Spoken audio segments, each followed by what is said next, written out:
আমরা 12টার পরে আমাদের যারা আন্দোলনরত কর্মকর্তা কর্মচারীরা যারা রয়েছেন তাদের প্রতিনিধিদের সাথে আমরা বৈঠকে বসেছিলাম। বিশ্ববিদ্যালয়ের পক্ষ থেকে তাদের প্রতি আহ্বান ছিল যে বিশ্ববিদ্যালয় আমাদের সব পক্ষে আমরা বিশ্ববিদ্যালয়ের পরিচয়ে পরিচিত। আমরা শিক্ষক বলি, কর্মকর্তা বলি, কর্মচারী বলি, ছাত্রছাত্রী বলি, সবাই বিশ্ববিদ্যালয়ের পরিচয়ে পরিচিত। সুতরাং বিশ্ববিদ্যালয় এবং বিশ্ববিদ্যালয়ের স্বার্থ আমাদের সব কিছুর উপরে থাকা উচিত এবং বিশ্ববিদ্যালয়ের স্বার্থ এবং বিশ্ববিদ্যালয় সচল থাকে সেজন্য আমরা সবার কাছে আহ্বান জানিয়েছি। তাদের অবশ্যই ক্ষোভের জায়গা আছে, কষ্টের জায়গা আছে, হৃদয়ে রক্তক্ষরণের জায়গা আছে, কিন্তু সব কিছুর উপরে যেন বিশ্ববিদ্যালয় যেন সচল থাকে, সেই সচল রাখার জন্যে তারা যার যেখানে ভূমিকা রাখা দরকার তারা সেভাবে রাখবেন বলে আমরা তাদেরকে আহ্বান জানিয়েছি এবং তারাও আমাদের আহ্বানে অন্তত প্রাথমিকভাবে সাড়া দিয়েছেন এবং তারা বলছেন তাদের একটা কমিটি আছে, সেই কমিটির সাথে তারা বসে তারা তাদের সিদ্ধান্ত জানাবেন এবং আমরা আশা করছি তারা ইতিবাচক একটা সিদ্ধান্তের দিকে আসবেন বলে আমাদের একটা আশা রয়েছে। ধন্যবাদ। চ্যান্সেলর ইউজিসির একটা গুরুত্বপূর্ণ প্রোগ্রামে ঢাকায় আছেন, সে কারণে আজকে যিনি ভাইস চ্যান্সেলরের দায়িত্বে রয়েছেন মাননীয় প্রভাইস চ্যান্সেলর প্রশাসন, মাননীয় প্রভাইস চ্যান্সেলর একাডেমিক, আমাদের ট্রেজারার মহোদয়, আমাদের প্রক্টর, রেজিস্ট্রার, আমি এবং আইন প্রশাসক, আমরা মূলত আমাদের পক্ষ থেকে আমরা ছিলাম। আর কর্মকর্তাদের পক্ষ থেকে কর্মচারীদের পক্ষ থেকে মোটামুটি 15-20 জন তারা ছিলেন, বেশ বড় সংখ্যক তারা ছিলেন, তাদের কমিটি যারা আছে তারা ছিলেন। এই হচ্ছে আমাদের বসার বিষয়।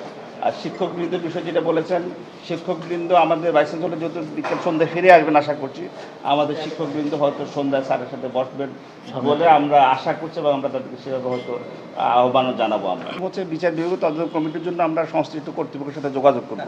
কমিটি গঠনের বিষয়টা আমাদের হাতে না, যাদের কাছে চিঠি দেবে বিচার বিভাগ, যে বিচার প্রশাসন যেটা আছে তাদের কাছে আমরা যখন চিঠি তারা কমিটি গঠন করবে সেখান থেকে আমরা নাম পাবো, আমরা নাম পেলে আমরাও পাবো, আপনারাও পাবেন, সেই সময় সেটা প্রকাশ করা যাবে।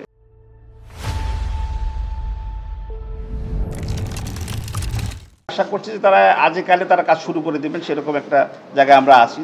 তাদেরকে অফিসিয়াল চিঠি চলে যাওয়ার কথা, রেজিস্টারের মধ্যে এর মধ্যে চিঠি ইস্যু করার কথা, হ্যাঁ সেই হিসাবে সেটা কাজ শুরু করার কথা। আমরা কতদিনের মধ্যে প্রতিবেদন দিতে বলেন? অ্যাকচুয়ালি কতদিন বলতে সেটা হচ্ছে যে খুব বেশি সময় দেওয়া হয়নি।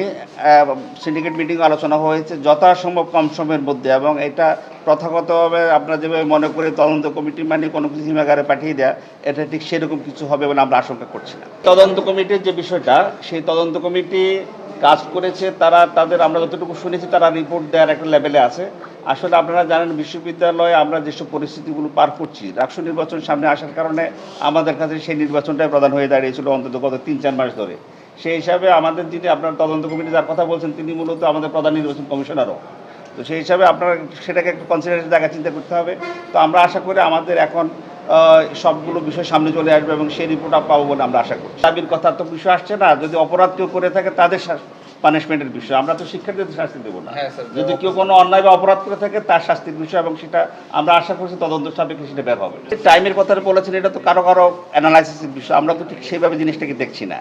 আমাদের দিক থেকে আমরা যেটা চেষ্টা করব, তদন্ত কমিটি যথাসম্ভব তাড়াতাড়ি কাজ শেষ করবে এবং যেটাকে আমরা বলছি প্রাতিষ্ঠানিক সুবিধা, সেটাও একটা প্রক্রিয়ার বিষয়, যেহেতু এখন স্থগিত হয়েছে।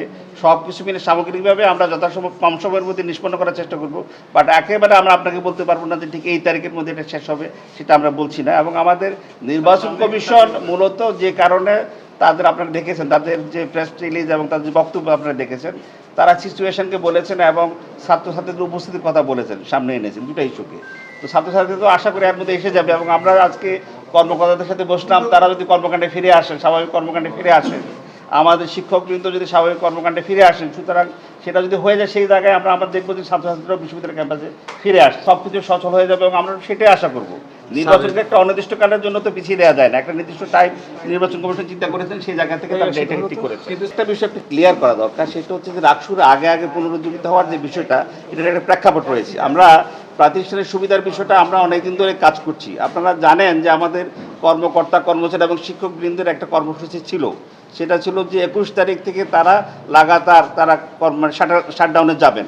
এটা কিন্তু 20 তারিখ 18 তারিখের ঘটনার আগেই তাদের ছিল, এবং আমাদের ঠিক সেই পরিস্থিতির জন্য নির্বাচনকে সঠিকভাবে সম্পন্ন করা যায়, 21 তারিখ থেকে যেন কর্মসূচি না থাকে তার কারণে কিন্তু আমরা 18 তারিখ মিটিং করে আমাদের ভর্তি কমিটি করে সেই সিদ্ধান্তটা নেওয়া হয়েছিল, যাতে 21 তারিখ থেকে সব কিছু স্বাভাবিক থাকে, কোনো জায়গায় যেন কোনো ধরনের বিচ্যুতি না থাকে, কোনো ধরনের কমতি না থাকে, ছাত্র শিক্ষক কর্মকর্তা কর্মচারী সবাই যেন একই ছন্দে কাজ করতে পারে। সেজন্য মূলত আমাদের সেই সিদ্ধান্তটা নিতে হয়েছিল। এটা আমাদের হঠাৎ করে নেওয়ার সিদ্ধান্ত নয়, এবং এটা কেউ কেউ যেভাবে ব্যাখ্যা করার চেষ্টা করেন যে এটা ডাকসু নির্বাচনকে কোনোভাবে ক্ষতিগ্রস্ত করার জন্য, আমাদের তো আসলে টার্গেটে ছিল যেন ডাকসু নির্বাচন সঠিকভাবে হতে পারে, যাতে 21 তারিখের পূর্ব ঘোষিত 21, 22 তারিখ বা অনির্দিষ্টকালের যে কর্মসূচি ছিল সেটা যেন অব্যাহত না থাকে, বরং স্বাভাবিকভাবে চলতে পারে, সেটাই তো আমাদের টার্গেট ছিল।